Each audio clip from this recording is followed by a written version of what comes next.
What's going on, everybody? Welcome to episode 31 of Destination Talk. I'm John. And I'm Harry, and we are coming to you from Chop Studios located at 750 Route 34 in Matawan, New Jersey. Today, we are joined by the head football coach of Manchester High School in Manchester, New Jersey, Coach Tommy Farrell. Coach, welcome to the show. Thank you for taking time out of your day. How are you doing? I'm good. Thanks for having me, guys. Episode 31. I've been following you guys from the beginning, so congrats to you guys. That's awesome stuff. No, we appreciate that very much. Thank you again for being a part of our journey. Yeah. So, Coach, let's start from the top. Tell us a little bit about yourself, how you got to where you are today. Yeah, Tommy Farrell, born and raised at the Jersey Shore in Toms River, product of educators. My mom's a kindergarten teacher in Brick. My dad, former head football coach at Donovan in New Egypt, now superintendent at Brick. So always kind of had in the back of my head, I wanted to be a football coach, teacher of some sort. Played football at Donovan Catholic High School for Coach Duddy. Went on to play Division II ball at Stonehill College up in Massachusetts. Got my master's at Syracuse. Thought I was going to be in the media industry. Tried it out for a little bit, but something was not clicking right in the back of my head. I needed to be on a sideline full time. So Coach Fentz at New Egypt High School gave me my first opportunity. Coached there for a couple of years. Coached with Derek Eatman at Parsippany High School, and then Coach Kaz at Shore Regional High School, and then super blessed at 26 years old to kind of get the nod to be the next head football coach at Manchester, and that's where I've been since. And we're super grateful. I'm super grateful for that, me and my family. But that's all well and good. My number 1 and 2 title are dad and husband and dad. So my wife has been my rock since I was 18 years old. My daughter Kira is 1.5, running all over the joint. So that's the most important thing to me. But yeah, that's kind of it. So at the time of your hire, you were the youngest coach in New Jersey, especially at the varsity level of football. What was that feeling like for you taking over at such a young age? Yeah, I mean, it was cool. I think I had so much energy and so much passion for the game. I always joke around like, I listen to rap music. I listen to the music the kids listen to. I'll work out with them. I don't know about cardio as much anymore, but I'll bench and I'll hang clean with them in the weight room. So just a lot of energy and passion when I got the job. And I think I've grown in this way where, my first staff meeting in my basement, I had here's game day responsibilities, practice responsibilities. Here's what position you're coaching. Here's how you're going to do your individual drill. And now it's like my staff meeting was put the kids first and be kind. And that was kind of it. And, just focusing on putting the kids' best interests at heart. So I kind of joke around, you're building the plane as you're flying it. Being a head coach at 26 was a cool opportunity. I think a lot of things come fast and you're learning things on the go. I'm blessed to have, I think I have 3 former head coaches on my staff. So I lean on them a lot from experience, whether it's situations with kids in school, behavioral issues, or how to handle a certain situation with administration or a parent. So I lean on my staff a lot, and I'm grateful for that. So, yeah. So what do you think made you stand out more in the hiring process at such a young age? I was just so big on community. I really wanted Manchester, you watch Friday Night Lights, right? You watch those movies where it's like gone to the game and like the restaurant's closed, right? Or like the pharmacy's closed. I kind of wanted to bring that sort of excitement to the small community of Manchester, Lakehurst, and Whiting. Blue collar community, they love football. So I just wanted to put the community at the forefront. We actually last week just finished our 4th annual, we call it Tech 101 community service at Leisure Village West, where the kids actually come and help the 55 and up residents with, tech issues. My iPad's not connecting to Wi-Fi. How do I FaceTime my grandson? My iPhone's not connecting to my printer. And these kids they do it in 2 seconds. So it was really cool to kind of bridge generations through something that is so easy for the kids. And then, for the community, oh, wow, that's the quarterback, Trevor Fryer, who helped me connect my phone to the Bluetooth. He just threw a touchdown pass, against Toms River East. So really cool. I just really wanted to put the community at the forefront. And I'd like to think that was a good reason why too. Coach, when you stepped into that position at such an early age, did you feel any sense of pressure to succeed at doing what you had to do? Yeah, I think naturally just being an athlete, at the high school and college level, being a coach in the Farrell family, like there's a lot of us, we're a crazy big family. I'm naturally a competitor. So I wouldn't say it was even outside pressure from, like administration or the community or parents. I think I just put a lot of pressure on myself because I am a competitor of nature. I want what's best for the kids at heart. Like, I was blessed to be a part of a division championship in high school. I was blessed to be a part of a conference championship in college. And I wanted to bring a sense of winning and a higher standard to Manchester. So yeah, I would say it was just pressure that I put on myself, unbeknownst to me. So, So you talk about your dig mentality, discipline, intellect, and grit. What does that mean to you?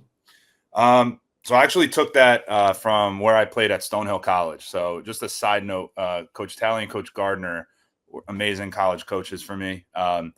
Stonehill's home of a shovel museum up in Massachusetts. So each senior class would actually go to the shovel museum and pick out what shovel they wanted to use for the season. And Stonehill staff put together discipline, intellect, and grit. And it was kind of just ingrained into me. Like, I didn't know anything else, like there's schools that have row the boat and family and, the expectations, all this stuff. I just was always a dig guy. Like, that was just ingrained into me. So I asked Coach Gardner permission if I could bring it to Manchester. Cause I just think the bring your lunch pail to work mentality, the shovel of manual labor, right? Like, I just think that really represented the Manchester community. And these kids bought into it, and these parents bought into it. We even have a logo that has like the shovel on the M, which is pretty cool.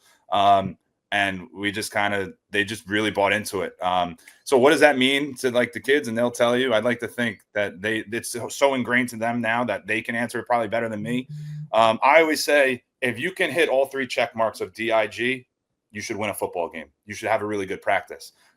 Disciplined, right? Know your plays. Be disciplined in the classroom as well. No mental errors. Intellect.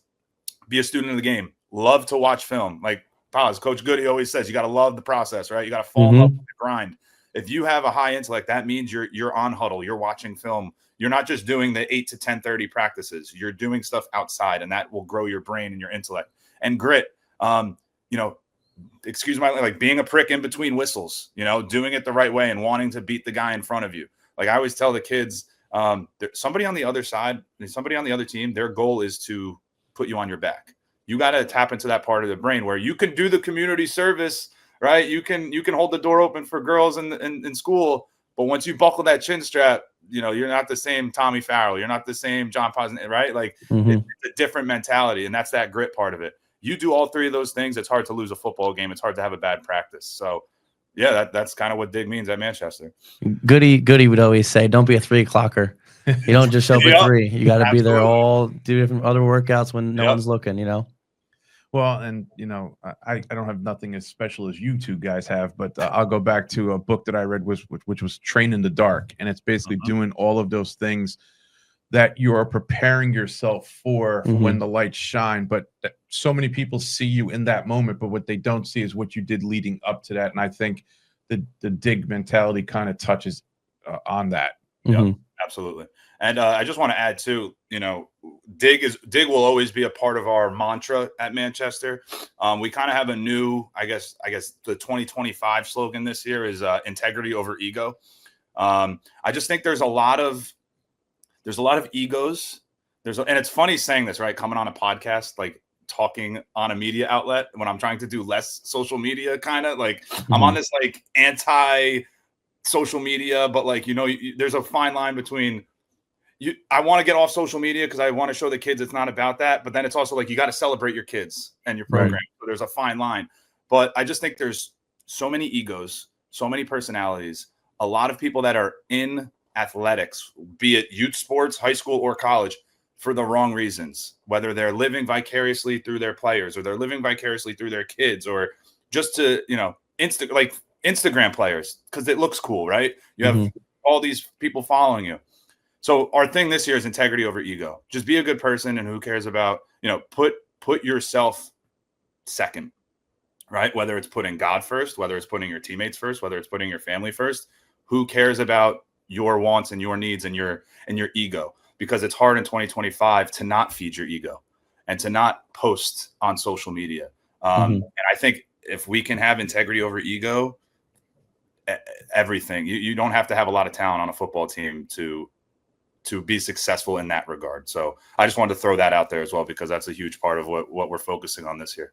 Well, 100%. coach, if it helps, we created this podcast to give individuals like yourself the platform and the opportunity to say your message and get it out there, because we feel that there are so many athletes and families alike that just don't understand completely what it takes to be an athlete, and then so many others who want to try to go to the next level. So hopefully with this particular episode, you'll give your team the opportunity to check it out and maybe repost it as you're celebrating the your program. So this is a positive social media experience as opposed to a negative one. Absolutely. Yeah, no, and you're absolutely right. You guys are doing a good job with this. I think it's almost it's weird to say I want to do less, Right? But I'm saying it on a media outlet. You know what I mean? Mm-hmm. Yeah.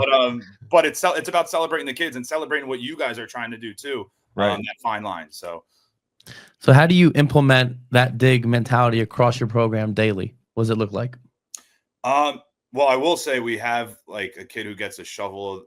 We have like the shovel guy of the week kind of thing. So we just gave it to we just finished up mini camp. We're in our kind of our blackout week right now, and then we'll start camp in August. Mm-hmm. But each week we give a kid who represents that dig mentality every week, and we gave it to this kid, Dylan Castles. Dylan Castles is a sophomore, not the biggest kid on the field, but you know what? He never missed a day in the weight room.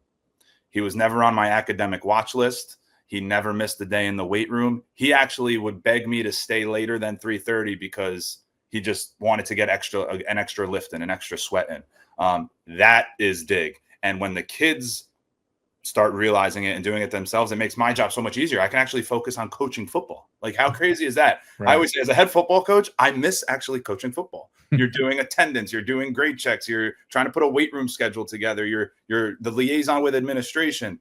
When the kids can police each other and do exactly what you're asking them to do and they buy into that, that's easy. That's great, because I can now focus on football and beating, a Toms River East or a Barnegat or a Lacey our first 3 games. So they know what it means. They know that they better be sitting in front of the classroom when I'm walking around the halls. They know their hood shouldn't be up. They know their AirPods shouldn't be in.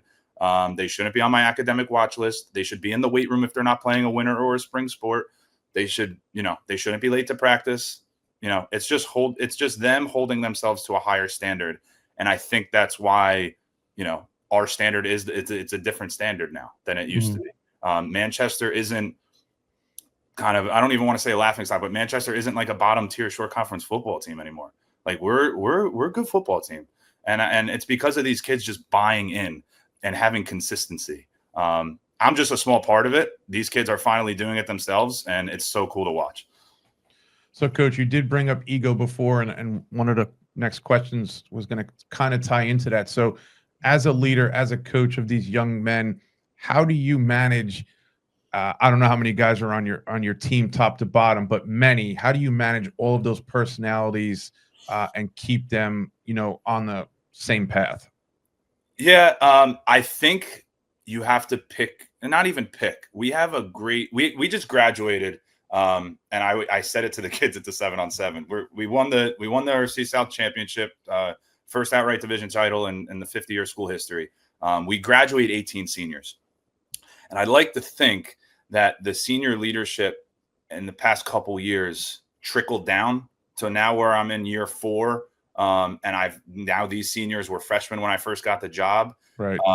They know what's expected of them. They know the leaders that came before them. And it's kind of just, if I do it the right way, we're going to win a championship.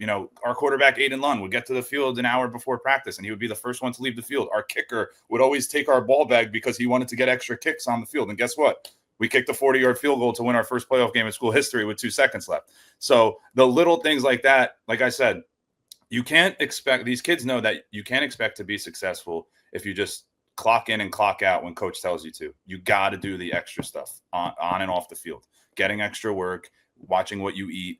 I forgot what coach said it. There was a media day, a college coach. I forgot who said it. But he said he put a sign outside of his locker room and talking about ego. And he said, with all the NIL and the transfer portal and all that stuff, he said, you can leave, check your ego at the door and leave your Bentley keys and your Gucci bag as well. because you have to pay the same price everyone else pays when you come into this locker room. And I thought that was so cool, because now there's transfer rules in high school. It kind of everything that the NCAA does, it kind of happens in New Jersey 2 to 3 years after. So, you wouldn't be surprised if, maybe my DN gets like a sponsorship deal by Burger 25 or something like that. But right. I thought that was so cool to check your ego at the door and leave your car keys and your Gucci bag with you too. Because at the end of the day, we're all wearing the same helmet, shoulder pads, and grimy practice pants. Well, we had Coach Ford on the show from the University of Idaho. Great coach. I watched that episode. What a guy. Yeah, he was very, very great interview to have. And he had brought something up. He didn't mention Bentley keys or Gucci bags, but he said something very similar to that. If you want to get NIL money, if you want to see that recognition as an FCS player, you have to go out there and perform. And if you practice hard and perform and play the way you should, then those, I don't want to say rewards, but those rewards will find you, and the school will contemplate that. And it sounds like it's something very similar to what you're doing at the high school level. Yeah. And, to each his own too. Like you want to make money on your name, image, and likeness, and you're doing it the right way. God bless. That's how God will bless you in more ways than one if you do it the right way. But if you're playing, like, again, fine line. If you're playing football for the Bentley and the Gucci, right? I don't know. I kind of question your work ethic or your desires and your love for the game. But if you do it the right way, like, my brother plays football at Monmouth University, Tommy Farrell. I love him. His roommate is Robertson, who's preseason player of the year, quarterback at Monmouth University. He has a lot of great opportunities, and God bless him, but he does it the right way. The kid's a grinder.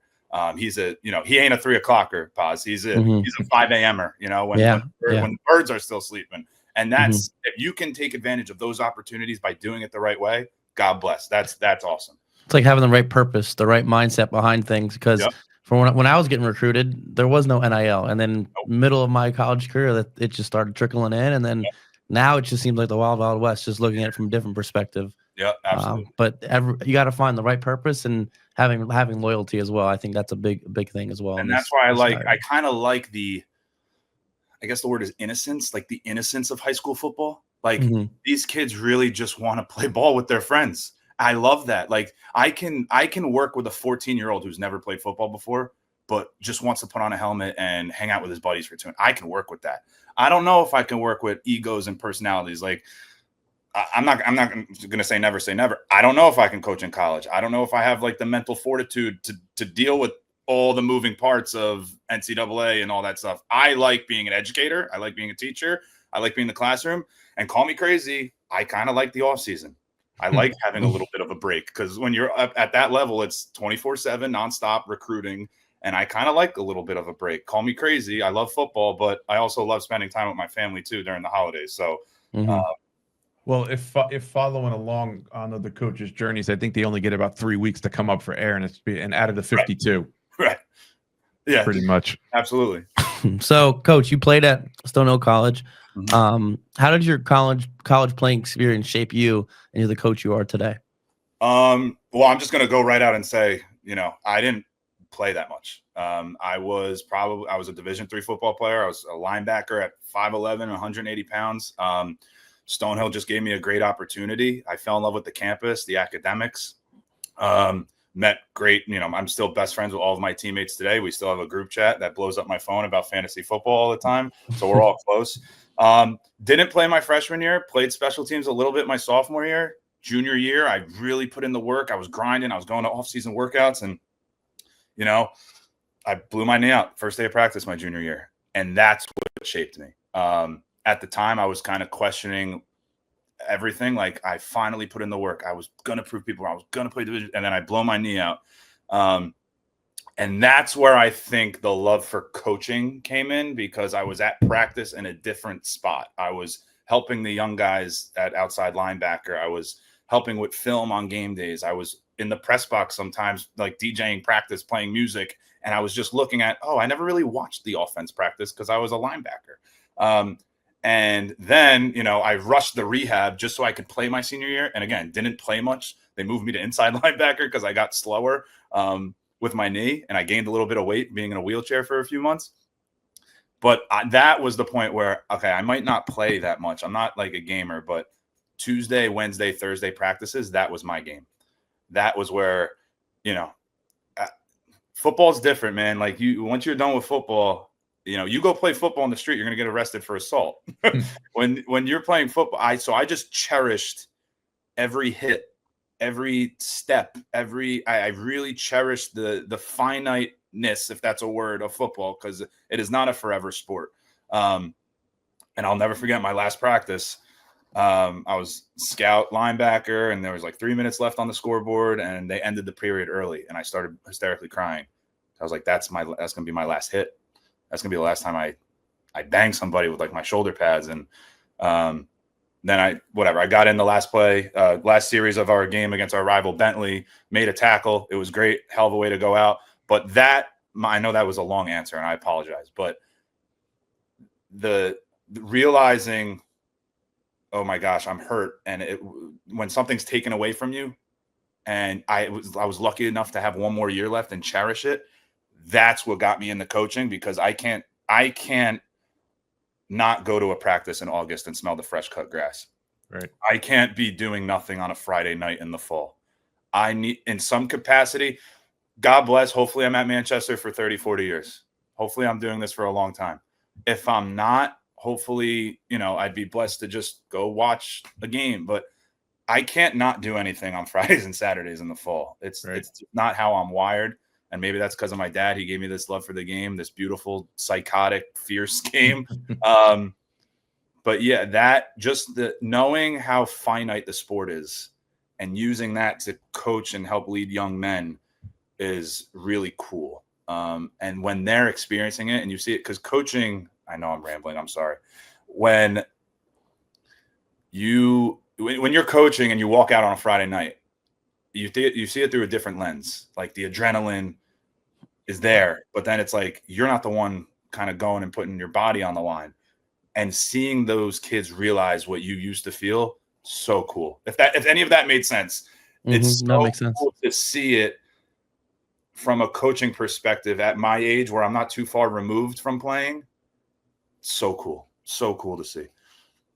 So, Coach, you touched on it a little bit earlier in the interview about social media. How do you navigate that today? Because that's a very big thing today for the young kids. No matter what we tell them, it's very different.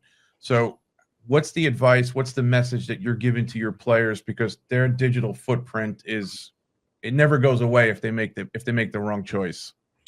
If you don't want your mother or your grandmother to see it, don't post it. It's as simple as that.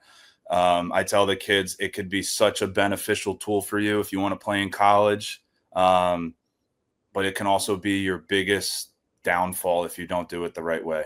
We've seen how many people,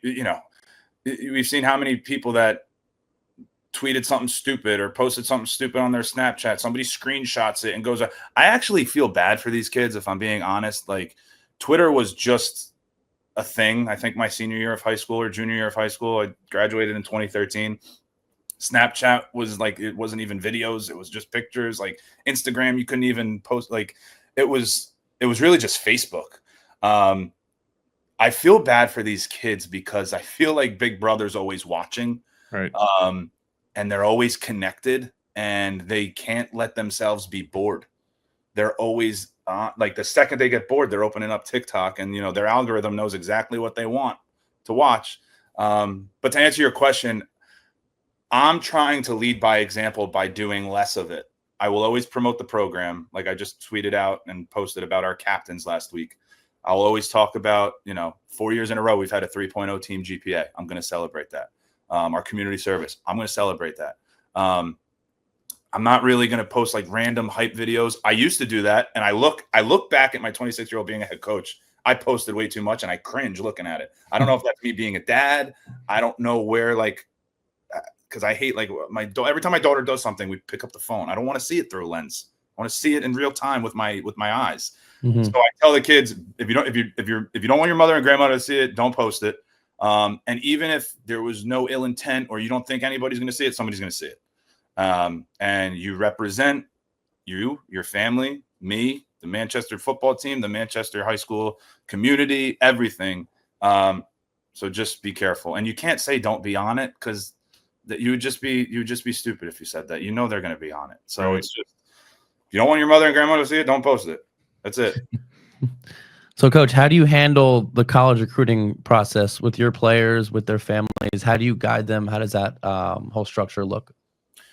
Yeah, so I'll go in like chronological order. So right now, we're kind of focused on our season coming up, the 2025 season. Kids will have opportunities to go on game day visits to schools. All of our games are on Friday this year. So I'm telling my upcoming seniors, take advantage of that. Go visit colleges, go to games on Saturdays, and, take your unofficials. Then after the season, up until like Christmas, even through Christmas to like February, I take pride in, I'll bring in 30, 40 schools to Manchester.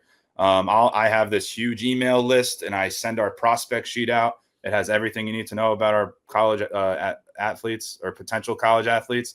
And we'll have 30, 40 coaches come into a school. We set them up in the conference room and guidance, and I'll have their transcripts ready, their highlight film ready. They'll shake their hand. They'll look them in the eye. I'd like to think I was on this recruiting trail. I mean, now it's 12 years, but, I was getting recruited 12 years ago. Some of these coaches are still doing it, which is cool.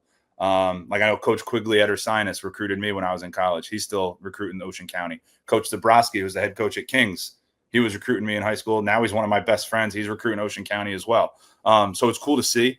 But I always make it a point, like, you either like football, love football, or live football. And if you don't live football, do not play in college. Pause. The grind of whether it's Division III or Division I. You gotta love it.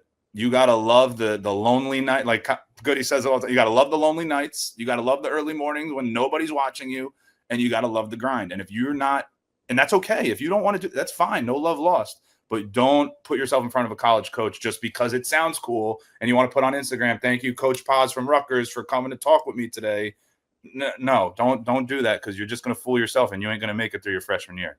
So I try to stress the full-time job. Right. I try to stress the importance of, you really got to love it. You really got to love it, because it's fun in high school. You're with your boys, and it's your job in college. It's literally your job. And you got to love it. I make it a point before every season to do a parent meeting with parents who, even freshmen to seniors. If you think your kid's going to play in college, I do like a 1-hour Q&A. I don't even like say anything. I'm like, guys, just ask away. And there's no such thing as a stupid question, because I'm sure there's another parent who has it. And just so we're all on the same page. And then I'm like, if you guys want to stay after, if you want me to tell you like where I think your kid can play, what position, what division, what schools from his GPA standpoint, I'll give them. I'm never going to gas up a kid, because that's not fair to the family. I'm going to tell you exactly where I think you fall, and we'll help you get there. So 100%. So,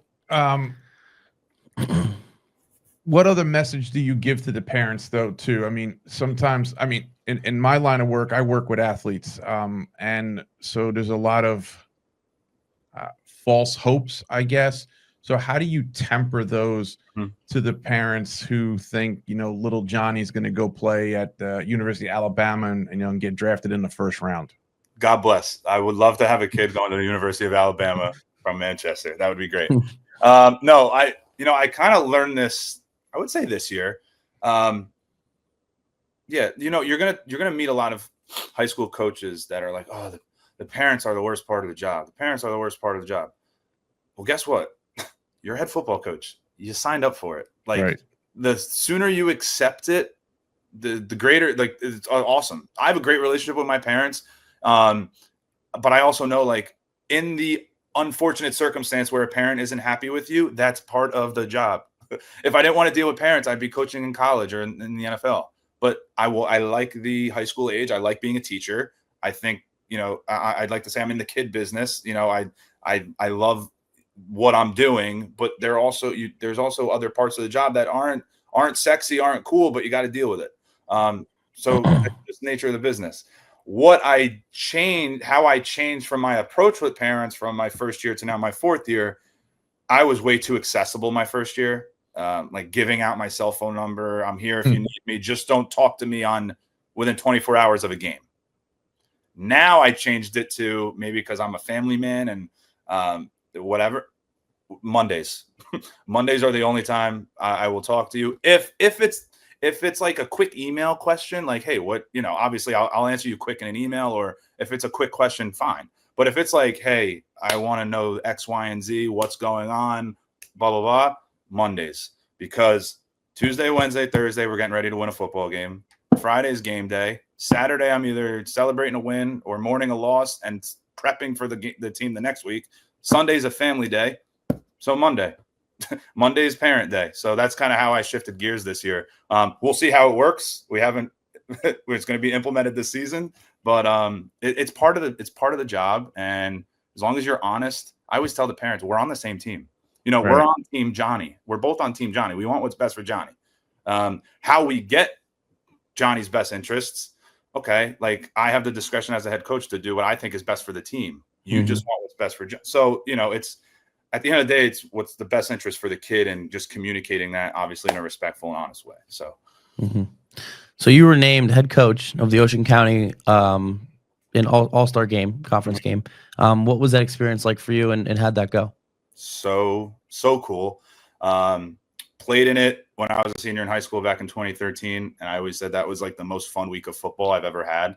Just hanging out with all-stars, like your rivals, but then you're trading helmet stickers, and it's just so cool. So I'm just so blessed that Shore Football Coaches Foundation asked me to coach, because I wanted to give the kids the experience that I had, 12 years ago. We lost 13-7 in overtime, came up short to Monmouth County. Coach Hill, hell of a coach. Monmouth County always has a bunch of studs there. Came up just short in overtime, but our kids really battled. Monmouth County scored early, 7-0. We had a really good drive in the third quarter, 7-7, back and forth. The whole game goes 7-7 in overtime. They scored, and then they stopped us on fourth down. But just such a cool experience. We practiced at Manchester. I rolled out my speaker. I'm playing all the music they listen to. I'm dancing with them. I'm like, guys, this is All-Star Week, man. I'm not teaching you how to step left to right. I'm not teaching you how to like play half the man. Like we know you guys can play. Just have fun. Listen to our terminology. There's so many rules in an All-Star game. You have to run a 4-3. You can't blitz. You can't be under center. You got to go out of shotgun. You can only have, one or two backs in the backfield. You can't go empty. So at the end of the day, it's like putting lipstick on a pig. Like it's still football, but it's not. They're trying to make it sexier, whatever. The rules are the rules. But wow, what a bunch of like Ocean County, man. What a bunch. Like, I don't know if we're a hidden gem or not, because Shore Conference has a good reputation. Right. But what a bunch of studs we have in Ocean County, man. Such good football down here. And it was so cool to be a small part of it and coach these kids, because it was another fun week of football, and I hope they enjoyed it. Well, I can somewhat talk to that. I lived in Point Pleasant for about a dozen years, and Point Borough, Point Beach, and just those two teams right there. And never mind what comes out of Tom's River. Yeah. There's a lot of talent in that area, and I think just in general, I've come to realize there's just a lot of talent in this state from top to bottom. Absolutely. That I never really realized there was. Yeah. Oh, I mean, obviously, I'm biased, being Ocean County born and raised and playing in the Shore Conference. This is good football. Yeah. But talking about, like, you could notice on our team, like, oh, yep, those are the Point Borough kids walking in. Yep, oh, there's that Southern kid walking in. Oh, there's that Tom's River North. Like you could Donovan. Like, I'm like, yeah. I was almost starstruck. I made it a point to go up to every kid, shake their hand, say, thanks for being a part of this, man. Like, I'm happy to coach you. I went up to a lot of we lost to Point Borough in the state semifinals last year. I'm like, so happy we're on the same team this time. Went up to our rivals, Barnegat and Pinelands, like, yo, Mike Juan, it's good to have you. Like, happy we're on the same team this time. Just so, like, I was like, I was starstruck. Like, and they're the players, they're the kids. I was just so grateful for the opportunity, and like, damn, I get to coach kids like this for a week. What a cool experience, man. So cool. So that kind of leads into my next question. Did coaching in this game kind of put a stamp on the resume a little bit that, validates your being where you are now for the last 4 years? I don't know. I don't focus on that stuff. To me, my resume doesn't matter, because I'm where I want to be. Right. I'm a head football coach at 30 years old. I have a 25-minute commute now, just moving down to Manahawkin. I have a beautiful girl, a beautiful wife, another one on the way. The resume, I haven't touched my resume in 4 years because I don't plan on using it anytime soon. Right. Cliche answer, yeah, but that's also the truth. So Understood. So, Coach, how do you define success as a coach, as a mentor, as a father, as a husband? How do you define success? Oof. I'd like to think because I'm a competitor, I want to win, and I want to win a lot, and I want that to be the standard at Manchester. But obviously that isn't what being successful is. My Coach Duddy, who was my high school head coach, legend, always said he knew 18-year-old men and he knew 58-year-old boys. Society wants to paint the picture of men being how much money you have in your pocket, what kind of car you drive, how many girls you have, right? That's not what being a man is. Being a man is, are you a man of integrity? Are you a man that respects women, right? Are you a man that puts your family first? And if you're a man of God, like I'd like to think I'm a man of God and a man of faith, do you pray? Do you put, your faith first and put, your problems and also your successes in the hands of God, because we're all just his moving parts, and it's all his his glory and his script. That's what being successful is. Being successful is, can you look at yourself in the mirror and said, I gave it my all today, and I was a man of integrity while doing it. And hopefully, because you have that mentality, the wins will come. And obviously, we were spoiled this year at Manchester. I yelled at the kids because I didn't want them to, I don't want them to wear these shirts anymore. And it's funny that I'm wearing it. I just happened to put it on, but like, this is over. This championship year is over. That was last year. We were 16-6 the last 2 years, right? First division championship, first playoff win, blah, blah, blah, blah, blah, out the door. 2025 is a whole new season. Guess what? We got a really tough schedule. We lose a lot. We don't have a lot of returning starters coming back. We got to pay the price. Will us losing more games than I'd hope mean we're not having a successful season? I'd like to think now in year 4, we have a good group of kids that you can root for. We don't have a-holes on the team that are going to get in trouble. We have a good group of kids that will go to a community service event, even though it's optional, and do the right thing. Announce AYF games on the Pop Warner field. Sit in the front of the classroom and get straight A's and go to extra help. Maybe they might be a little late to practice, but guess what? It's because they're going to extra help. It's not because they have detention. To me, that's running a successful program. Looking into the crystal ball, if you go out into the future, what do you want to see the legacy and the message of Manchester football be for you?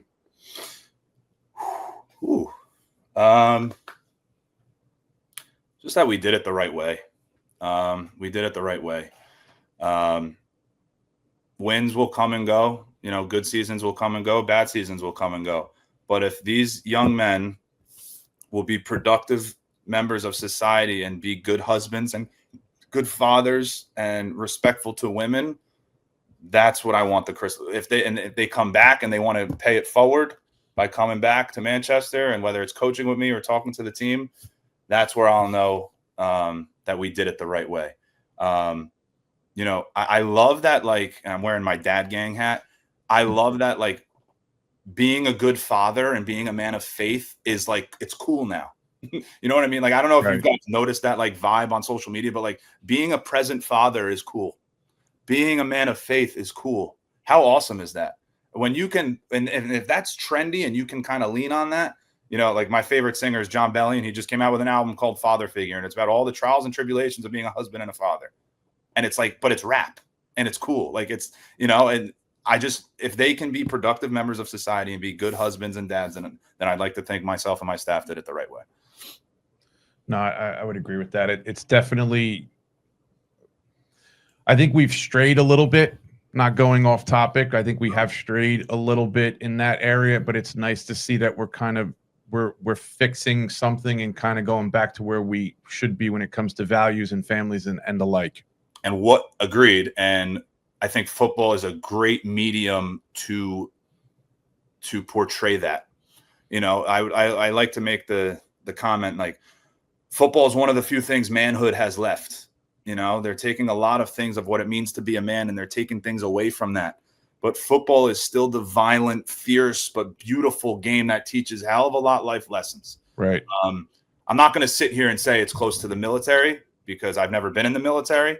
I have family members that have been in the military, but I'd like to think, it's I'm not going to say it's close to the military because it's not, but it's almost like that next step of physical and mental demand and discipline that these kids need in 2025, while also realizing it's going to make me a husband and a dad that are really damn good. And that's cool. And I want to, that's why I bring my daughter to practice. My wife comes to the games because I want football practice and my football field to be an extension of my house. I have my captain's dinner in a couple weeks. They come to my house. And guess what our number one rule is? Don't talk football. I don't want to talk football. I want to know about your personal lives. So if I can kind of portray that and lead by example by bringing my daughter and my wife to practice and having them come in and open, breaking bread with them in my home, and they can see what it means to me, how important being a husband and a dad is, that's success. Mm-hmm. So, Coach, what is the most important message you want your players to know, and what you want to leave with your program going forward? Kind of just, I guess, what I just said. Be productive and honorable men in society. Be good people. The wins will come and go. But the number one title, when you get down the road, it won't be, I was a high school varsity football player. Oh, I won a division championship. You're going to have this aha moment where, wearing a wedding ring is the most swag you can have. Putting your daughter in a Manchester football onesie is pretty cool. So that's what I would look for. But also, like, I know I sound like a broken record, being productive and honorable men of society, but I still want to win football games. Like I don't want that to be remissed in all of this talk. Right. Like, I'm still, at the end of the day, I'm a head football coach, and I want to win football games because me and my staff put way too much film time in and way too much prep work to lose 35 Rock, right? Like, I still want to win. I still want to win some football games. And I think the messages that we're giving these kids will lead to wins. So, right. Yeah, you kind of took the words out of my mouth. I think if they're doing what they're supposed to be doing and they're being good men and young men and they're just staying the course, the wins, the football stuff will take care of itself because it builds that integrity from within. Absolutely. 1,000%. So, Coach, last question. Yeah. For those athletes out there who are in college, who are coming up on, maybe they know there's no professional career in their horizon, but they want to stay in the game, they want to pursue coaching regardless of the sport, what advice would you give to those individuals? Well, first of all, you got to love it. Like I said, you got to love it. And it's so cool. Like I said before, it's so cool to be a coach. And I always like to think I'm a child with adult money. It might not be that much money, but I have so much fun at practice. I have so much fun. I'm dancing, I'm listening to music, I'm hitting them, I'm freaking running with them. Like, just don't ever lose your passion for the game. And even when things are getting hard in college, or maybe the career is not going in the way in which you want it to go, don't lose that passion. Don't lose that twinkle in your eye, when you're on the football field for Friday nights, or you're in that wrestling room by yourself and nobody's watching, grappling with somebody, or, you're on that baseball diamond with and you're just hitting fungos by yourself, or you're in the gym. Don't ever lose that passion, because it's a beautiful thing. And I'd like to think if I can just share half of my passion with these kids, then they'll never lose the game for football. Like my dad did to me. My dad's the reason why I'm obsessed with this beautiful game. It was just instilled in me. I would watch film with him on his lap when I was 2-3 years old. I didn't really have a choice. And I love him for that. Just to never lose your passion and be the coach that you had or wanted to have. Because coaches are a real big part of these kids' lives. I'd like to think as a teacher, you have impactful teachers in your life. I remember my kindergarten teacher, Mrs. Achek, right? I always remember my kindergarten teacher. But coaching to player relationships are a lot different, and I would think deeper than teacher to student. Teacher to student's close, and I'm a teacher too, so I get it. But the grind you put in to have that coach-player relationship is bar none. My quarterback, Aiden Lund, who just graduated, going to college in a couple of weeks, he came over to help me move. That's just how it is. Like, he was just like, "Hey, coach, I'm off today. Can I help you unload a few?" That's what it's about. So just never lose your passion and be that staple in their lives, because sometimes these kids don't. Well, Coach, well said. And we want to thank you again for taking the time out of your day. It's been a busy time going on in your life right now, so we do appreciate you giving us some of it to be on Destination Talk with us. All the best success this season. We'll be watching from afar. Hope the team does wonderful and achieves great goals this year. And with that being said, that's a wrap on episode 31 of Destination Talk with Paz and Harry. Until we see you again.